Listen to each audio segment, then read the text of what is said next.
രാജ്യസ്നേഹത്തിന്റെയും ധീരതയുടെയും പര്യായമായ ഒരു കൂട്ടം അമ്മമാരുണ്ട് ഗുജറാത്തിലെ കച്ച് ജില്ലയിലെ ഗുജ്ജിൽ.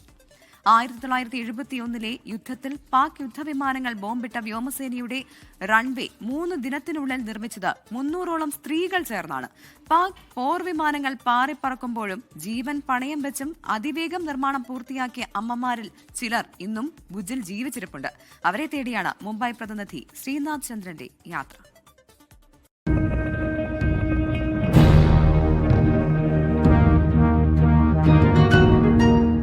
നമ്മുടെ രാജ്യത്തിൻ്റെ ചരിത്രത്തിലെ തന്നെ ഏറ്റവും ഐതിഹാസികമായ ഒരു ഏടിന് സാക്ഷിയായ അല്ലെങ്കിൽ അങ്ങനെ ഒരു ചരിത്രം രചിച്ച ആ വീരാംഗനമാരെ തേടി നമ്മൾ എത്തിയിട്ടുള്ളത് ഗുജറാത്തിലെ കച്ചിലാണ്. മാധാപൂർ എന്ന ഗ്രാമത്തിലെ ഈ വീട്ടിൽ എനിക്ക് പുറകിൽ ഇരിക്കുന്നതാണ് അന്ന് ആ പോരാട്ടം നടത്തിയ അമ്മമാർ.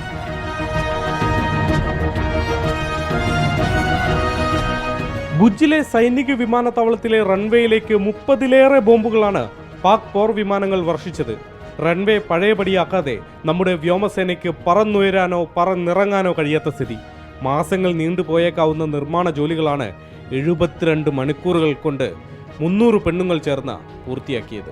विजय कणी का मोटा साहब था तो मेरे को बोल दिया था, सूचना दी थी कि तुम ऐसा करना कि तुम सायरन बहुत बड़ा जोर से बोलेगा, बजेगा तब तुम छुप जाना, और फिर दूसरा सायरन बजेगा शांति का तो तुम बाहर निकल के काम पर लग जाना.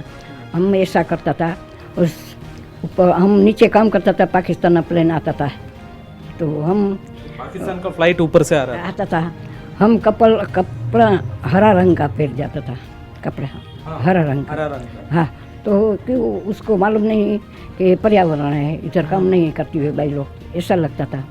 ऐसा करते करते कि हमें 72 कलाक में सब साथ मिलकर हम काम कर दिया. सब साथ मिलकर सब कर दिया 72 कलाक में. और 8वें दिन प्लेन उतरना चालू हो गया. डर लगता था, पहले दिन लगा, फिर पीछे डर निकल गया. डर निकल गया कि नहीं आपको ये करना चाहिए. देश के लिए हमको ये करना चाहिए. भले हम मर जाएंगे तो मर जाएगा. പച്ചവസ്ത്രം ധരിച്ചും ചാണകവും മറ്റും പുരട്ടിയും കുഴികളിൽ ഒളിച്ചുമെല്ലാം അതിസാഹസികമായിരുന്നു റൺവേ നിർമ്മാണം. പല എതിർപ്പുകളും മുന്നറിയിപ്പുകളും അവഗണിച്ചായിരുന്നു ത്യാഗം അത്രയും.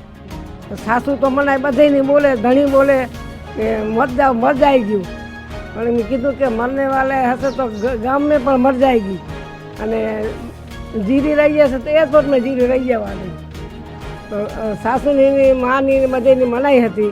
1971 യുദ്ധം വിജയിച്ച ശേഷം ഭുജിലെ വീരാംഗനമാരെ കാണാൻ പ്രധാനമന്ത്രി ഇന്ദിരാഗാന്ധി നേരിട്ടെത്തി. പ്രധാനമന്ത്രി നരേന്ദ്രമോദി അടക്കമുള്ളവരുടെ പ്രശംസയും കിട്ടിയിട്ടുണ്ട്. പക്ഷേ രാജ്യം ബഹുമതികളിലൂടെയോ സാമ്പത്തികമായുള്ള സഹായങ്ങളിലൂടെയോ ഒന്നും തന്നെ ഇതുവരെ പരിഗണിച്ചിട്ടില്ലെന്ന പരിഭവം അമ്മമാർ പറയുന്നുണ്ട്. અત્યારે સરકાર કોઈ અમને પૂછવા તૈયાર નથી. હવે हम तो बड़ी बूढ़ी हो गई, कोई काम तो करती नहीं है, खाटला तोड़ती है घर बैठ के, तो क्या करे, गवर्नमेंट को तो जोना पड़े ना. ഭുജിലെ ഈ വീരാംഗനമാരുടെ കഥ ഈ അടുത്ത് സിനിമയായിരുന്നു.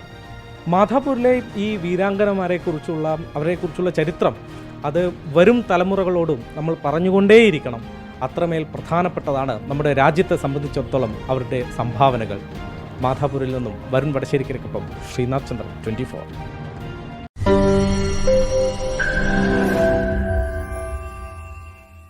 ലോകത്തെവിടെയായാലും ഏത് സമയത്തും 24 വാർത്തകളും ഓഗ്മെന്റഡ് റിയാലിറ്റി പാക്കേജുകളും എക്സ്പ്ലെയിനറുകളും വിശദമായി കാണാൻ ഞങ്ങളുടെ യൂട്യൂബ് ചാനൽ നിങ്ങൾക്ക് സബ്സ്ക്രൈബ് ചെയ്യാം.